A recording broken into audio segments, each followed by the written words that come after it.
Hello YouTube, this is Morgan, Airspeed Prime here at my next Avatar Weekly Discussion topic video. This one is going to be my bottom 5 Korra episodes, or I suppose the top 5 worst Korra episodes. I suppose just to clarify, I don't really heavily dislike any of the episodes of Korra really. I think all of them have something to them, even the one I rate as my lowest. I just, as I said before, in terms of doing these series, I do like doing the bottom 5 episodes because it kind of highlights potentially the strength of the series if there's still a lot of good things to say about the kind of bottom of the barrel episodes. But it also helps to highlight if there was a couple of episodes that just really did miss the mark compared to the rest of the series. So, the format I'm going to be doing for this is I'm going to be going effectively as if I've done a list of 52 episodes. So there's 52 overall episodes of Korra. This is going to be my 48, 49, 50th, 51st, and 52nd episode on my list. So the bottom 5 episodes in terms of an overall series rating. So that's the order I'm going in. So the first one is going to be my 48th rated episode, or my 5th worst episode. So let's start off there. So number 5 on the list, or number 48, is K303, the Earth Queen. From book 3, pretty early on. This is definitely the one where I don't feel incredibly negative about. I still really like this episode, and that I love that it's pretty much our first big Kai episode, and he is just really fun as a character. And I don't actually mind too much the kind of whole Earth Queen plot, but I think in relation to my overall complaints about book 3, I think this plot, this episode and the next one, end up being a little bit too much of a side plot, whereas we should have been very focused more on Red Lotus, what they're up to, what they're about, character development for the Red Lotus. What this ends up more being is kind of characterization for the Earth Queen before she's killed later on. Kind of justifying why she's a bad ruler and why the Red Lotus come to kill her later on. The problem with that is that you're characterizing the character who gets killed as opposed to the characters who are the villains of the book. And it's just a little bit kind of reverse of, I think, what the series ultimately should be. Overall, don't have too many complaints about the episode. There's some really cool moments. The cliffhanger at the end of, the Earth Queen's trying to assemble an army of airbenders. She's become aware that there are earthbenders now in the Earth Kingdom. She's trying to use them just like Korra's going around to kind of get airbenders on her side. It's an interesting one in that it's a world leader. We get to meet kind of Queen Hu-Ting for the first time. It's just not a super intense episode overall. It almost is it's trying a Korra version of kind of trying too hard to be like the City of Walls and Secrets, kind of Lake Laogai type of situation, whereas it's more no, Korra, please recognize that as a series you have a certain identity. You don't have to do everything just like Avatar does. So, definitely the one on my list where I'm just don't really feel too incredibly strongly negatively about it, but overall it would be the one I place here. So, let's move on. So, number 4 on the list, my fourth kind of lowest rated episode, or number 49 on the list of overall episodes, would be K308, The Terror Within. This might be a surprise to a lot of people in that I know this is an episode a lot of people tend to really, really like. But because of my general issues with book 3, this one rates really lowly because it's an episode that falls flat for a number of reasons because it's trying to just kind of do one thing. This is the Red Lotus try to kidnap Korra episode. The problem with it is that we don't know the Red Lotus all that well. It's an episode that really highlights that Korra is really not that much of a focus in book 3 outside of the Red Lotus trying to kidnap her. And we're in Zhao Fu, so it's a pretty interesting, situation. But outside of the coolness of the fight scene, and that it is a really cool fight scene, I'll definitely say that. It's a really cool sequence as the Red Lotus come in against the whole army of Zhao Fu and all these other important characters there. And you have the whole Pali Combustion Man reference thing, trying to hit her in the eye, the third eye tattoo. But it's basically after that, like once the fight is over, the attempt to kidnap Korra fails, the rest of the episode has very little impact because we don't know a lot about the Red Lotus. It's this search for who is the person who let the Red Lotus in, who's the spy within Zaofu. Turns out to be Ai Wei, who's like killed in the next episode. And it's just a lot of time spent in this episode figuring out who's the spy, and the result is just that it's Ai Wei. And I'm just like, I don't really care too much about Ai Wei as a character. And that's the unfortunate thing. They spent so much time in this episode making out like who's important, it's this big mystery, and it's just Ai Wei. He's a member of the Red Lotus. He's basically killed in the next episode, and we just end with like, okay, we're now going off to get the important episode where we're going to finally learn about the Red Lotus, because before this, episode 9 is where we learn about the Red Lotus, when Zahir and Korra talk. Up until this point, we really don't know what they're up to at all. We don't really know them as characters all that much. It's purely an episode based around a fight, and then a mystery that we don't really care all that much about. So that's my problems with this episode. There's still fun stuff in it, as I said. The fight's cool. You get some fun like Wei and Wing stuff, sparring with Korra as she's learning metal bending. I do in general like the fact that we're in Zaofu. You got some Lin, Suyin stuff as well going on. That's cool. But the main aspect of this episode with the villains, the Red Lotus, I think falls really flat. And this is potentially one of those episodes where you could have really heavily characterized them, but you didn't. So there's that. So next up, third worst episode, or my 50th rated one on my overall episode list, would be K205 Peacekeepers. So Book 2, Episode 5. This one, and the one that will be next, definitely highlight for me the weakest part of Book 2 overall. It's a sequence in the book where we get away from, I think, where all the strength of Book 2 is, and that is in the core of it being about family and spirituality, and this episode is one of the ones where we kind of get away from that a little bit. This is Korra, trying to get the people who can make stuff happen in the world and kind of help her. She's trying to get help back to the Southern Water Tribe to help with the Civil War. She goes to visit Raiko. He's not having any of it. She tries to get Iroh on board, but kind of Raiko kind of still goes against it. You have the breakup between Mako and Korra, and I've spoken at length multiple times about how much I feel the romance really, really was badly done within Book 2.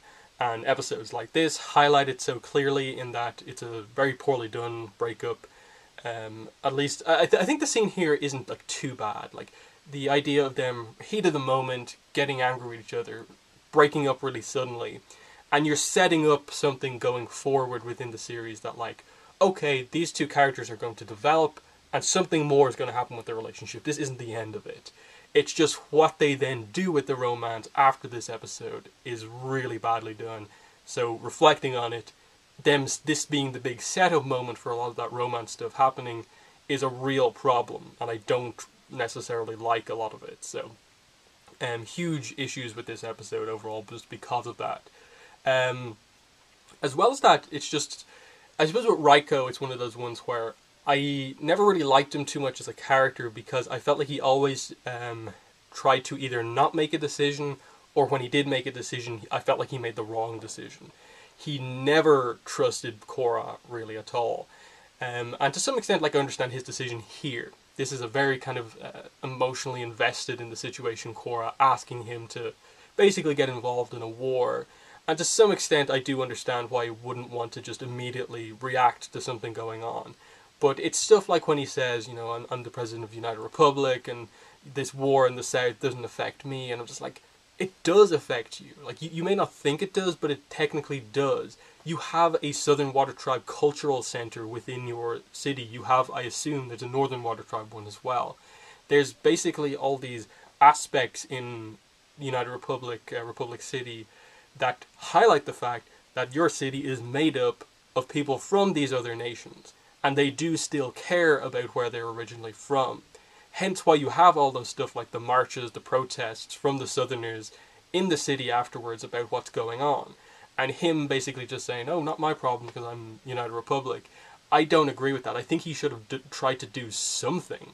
I think he did mention something along the lines of he's going to investigate it, but I think that was very much a thing to kind of brush Korra off, and he wasn't actually going to do anything, because, as we see even later on in Book 2, he still makes the bad decision. Korra develops, beginnings happen, she goes on her spiritual journey, she returns to the city just ahead of harmonic convergence and basically just says, I know we disagreed last time, but you have to listen to me this time. Huge spiritual event is about to happen. The fate of the world is at risk because of this spiritual apocalypse, basically, that's about to happen. You have to listen to me. You really don't understand this. He still disagrees with her and decides to defend the city over helping her to, go into the north and basically stop harmonic convergence from happening the way it did. And, part of it is just that I don't feel they really did anything all that much with the Korra-Raiko relationship beyond just this idea that he disagrees with her at almost every occasion. Like, even at the start of Book 3, he still disagrees with her. I think he's more acceptable as a character in Book 4 when he makes some more reasonable decisions. But up until this point, it's very hard to like the guy all that much because of the decisions or indecisions he's making. And so a lot of those factors lead me to just really not like this episode all that much. And there's still, as I said, some fun episodes. Just seeing her, like, Iroh back in play again a little bit. And there's some fun aspects to it as well, for sure. But it's overall not really the best episode. So there's that. Next up, second worst episode, or the 51st episode on my list of 52, would be K206, The Sting. So the episode immediately following this, I think, is a worse episode than the previous one. The reason for that is because, as much as I dislike how the Mako and Korra romance plot is done, I think the Mako and Asami romance plot is worse because it's completely thrown in. There's no real attempt to give any sort of emotional depth to it. It is just, oh, they broke up, let's make Mako get back together with Asami for no reason. And then there's no follow-up on it, really. There's a tiny little bit of follow-up when Korra comes back, she doesn't remember everything, and you create a little issue between the two. But by the end of Book 2, Mako and Korra break up for good, but it's not like Mako's together with Asami. That relationship just disappears as the series goes on. And I think there's a cool concept within this episode. This idea that Mako is beginning to figure out what Varrick's up to. He kind of gets Asami involved. This is the episode where Varrick makes his move to take over Asami's company. The Triads are involved as well.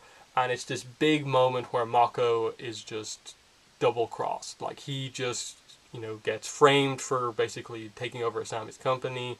That he has these former ties with the Triple Threats and now he's working with them again. Thrown in jail, and it's this really low moment for Mako. And I think part of it is just that it is this really low moment for Mako, that this character who, in general, after Book 1, really didn't have a lot of good moments. Having such a low episode for him was kind of really a bit of a struggle to see when he is, I think, such a interesting and intelligent character, to kind of really treat him like this. And the results from this episode continue into Book 3, that his relationship with Korra and Asami is affected in the early aspects of Book 3 because of this episode, for I don't think much gain. It's just, I think, drama for the sake of drama. There's nothing important that really comes out of Mako being with Asami and Korra twice each or whatever happens. I do like that. I think this actually pays off reasonably well later on in, I think, Night of a Thousand Stars, where Bolin obviously saves the president, Raiko's kind of outed, Varrick is outed as the kind of villain behind it all, and Mako is kind of redeemed that, Mako, you were actually right all along. Lin kind of realizes she was a bit harsh on Mako. He's made a proper detective, and it's a big moment for him that he was justified the entire time. It's just that in this moment, it is a kind of tough string of episodes for Mako after the breakup with Korra in 5, and it's just a lot of bad writing around Mako, as opposed to, I think, Mako being presented to us as a kind of bad character. I think it's just the writing behind it that is kind of very poorly done. And I think there's potential in this episode. I think there's a way to have done this episode where it kind of felt more important. And I think part of that is just scrapping the Asami Mako romance getting back together at all. emphasizing, I think, the business aspect of it a little bit more, Varric and Asami, what was going on there. Maybe even emphasize the triads a little bit more, Lu and Gon and the kind of rivalry detective stuff going on, and really kind of make this like a more important Mako episode.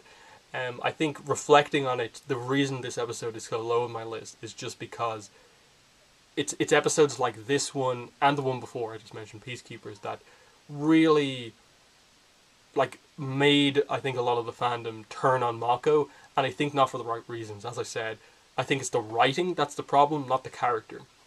They just didn't use him correctly, and they put him in really bad situations where there was very little they could do to really kind of make him come across as likable, and I think that's a real problem. That the writing has to be made accountable for what happened here. So, big last one. So, what is in my mind, the worst episode of Korra? 52 on the list of 52 episodes. There's only one answer really here. It's K408 Remembrances. I think this just has to by default be everyone's bottom episode, because it's part clip show. There's only a couple little bits of new animation, and most of it's kind of like chibi, kind of almost annotation like things added to that. It's just not a great episode because, one, it is a clip show. Two, you can actually do clip shows reasonably well and make them notable and add a lot of content.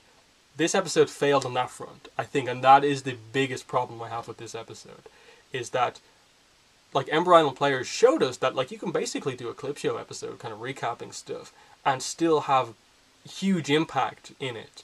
Now, admittedly, Ember Island Players had like completely new animation for everything. They did the play, and it was a new animation to tell flashback stuff. But with this one, I think you could have basically just done something similar. The problem is that the core of what you went for in each section of the story left very little room to do anything of note. So we start off with the Mako flashbacks, and they commit the worst thing they could have done here. With regards to the writing of Mako as a character here, they focus solely basically on the romances. That the other characters basically start criticizing Mako for how he handled these romances. And I think the way they do it is that they basically change the core of what a lot of those scenes were to make it out like Mako was the bad guy in these situations, when I don't think that was the case in a lot of the situations. They make it out like Mako was the problem in every single romance aspect of this series, and it wasn't the case that like in his relationship with Korra that Korra did anything wrong, in his relationship with Asami that Asami did anything wrong. The problem here is that they basically define Mako's arc. Like his recap episode is about romances. It's not about the fact that he was a really successful pro-bending team captain, amazing bender fighting. It wasn't about the positive aspects of the romances that he did have. It wasn't about the fact that he later became a detective and the redemption over the course of book 2. It wasn't about him eventually learning to kind of just accept the closeness of his friendship with everyone and not feel the need to be in a relationship in book 3. It was solely about, I think, teasing Mako and just having characters laugh at Mako's kind of romance stuff. And I think that was not what Mako needed in book 4. Thankfully, they gave him an amazing moment in the finale, the big sacrifice moment, his injury and stuff like that. That was really well done. But for most of book 4, he was there doing some cool stuff, of course, but in general, he's one of the weaker members of the main cast because of the way they wrote him. And it shows you, I think this episode really shows the way the writers saw Mako, and I think the way they kind of interpreted fan reaction to Mako, and how they didn't realize that I think most of the hatred came from the fact of the way he was written, as opposed to like, oh no, the fans just don't like Mako. I don't think that was the case. The next section of the episode is the Korra section, which I think is actually really poorly done. I think this is arguably like the worst one, because it just is kind of nothing. Like, Korra's just returned, we just had reunion, within that episode I think she got over a lot of stuff, she's already dealt with a lot of issues, Episode 9 is going to deal with kind of even more of the kind of completing her arc moments. So this one was just kind of this weird moment of just, we present Korra. I'm not very confident as the Avatar. But like, what, you just returned to the city. I thought the whole point was that you gain confidence when coming back to be the Avatar. And it's so simple what happens. It's just, Korra says, this thing went wrong. Asami says, no, you were great. This thing went wrong. No, you were great. Then Tenzin comes in and basically says the same thing. And it's just Korra like, I'm confident again. And it's very similar to the way I feel about the worst episode I will talk about in the Avatar list. I have the same feeling about this aspect of remembrances. It's just like, I just felt like this was a lot of wasted time. Like, this is the worst thing a recap episode can do. Just show you recap clips with no kind of reflection from the characters on what happened. No remembrances and like thoughts based on what they remember based on it. This was purely just Korra seeing negatives in what she's done and Asami saying, you did fine. There was no like meaning behind it. It was such a simplistic way to go about doing it, and it really didn't have any impact. I know a lot of people tend to like this moment because they see it as like a Korra Asami moment, but I think there was a way to do this where like you really emphasized a real like connection between Korra and Asami, but the dialogue between them is very basic to the point where like I don't get a ton out of it. It's like cool, like she brings her like the cup of tea or whatever it is. But I think you could have really solved a lot of the issues that people had with the underdevelopment of Korra Asami as a couple in the dialogue between them just before Tenzin arrives. Then the last part of the episode, I think it's fun. The Bolin Varric section is fun. The problem is that it's more focused on Varric than it is on Bolin, I think. It's Varric telling the story of Bolin in a really weird way, but it more emphasizes Varric than Bolin, and I think that's a little bit of a problem. That Bolin doesn't feel like the focus character on this recap. One of our main characters doesn't feel like the focus. It's actually the craziness of Varric that's the focus. And some of it's really fun, like the villain telephone call moment and other little bits, just the whole idea of the fun ways he kind of goes into like movers kind of fantasy storytelling, that like Bolin was actually the one who defeated like Unavatu, and it was giant Bolin who actually defeated everyone. It's fun, it's just you actually didn't give him a serious moment to actually reflect on what had come before, and because of that there was very little impact. It was just a joke, like no emphasis of the fact that like Bolin's like a lava bender now. Look at the story of this character who went from being terrified of even fighting back against Amon on stage to now being this amazing lava bender who was formerly like a pro bending star, formerly a movers star on screen, member of Team Avatar, hugely powerful bender, all this great stuff, and you kind of more emphasize the comedic aspects of it. So it's an episode that really fails on a lot of accounts. I don't think it's awful, but it is absolutely the worst episode of Avatar and Korra combined. Just because it is a recap episode, it's because of the budget, and there's all this stuff behind why it is the way it is. But even so, I think there was a way to do this episode with the little bit of new animation that you had, new dialogue that you could do, that made it better. As I said, emphasize the other aspects of Maka's character outside of the romance in his section. You could have done some really cool Korra Asami setup in her section, and I think, almost more importantly, give her even more insight into the way she's feeling at that point in time. I think that it really feels like just this extra made-up thing that is like separate from every other aspect of Book 4 for Korra.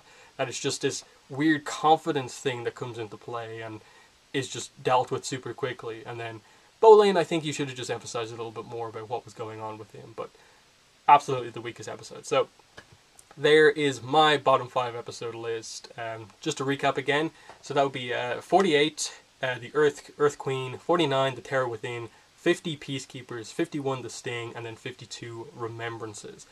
In the comments, let me know what your thoughts are on my list, and also let me know your list. If you had to make a bottom 5 episode list for Korra, which ones will be on the bottom? Do you agree with the ones I've said? Are there some that you absolutely don't agree with me on? Or are there certain episodes that you feel I've missed that should be on the bottom? I really want to know. I think it could make for a really cool discussion. Only focusing on 5 and not 10. That's the whole point of this kind of series of videos. But yeah.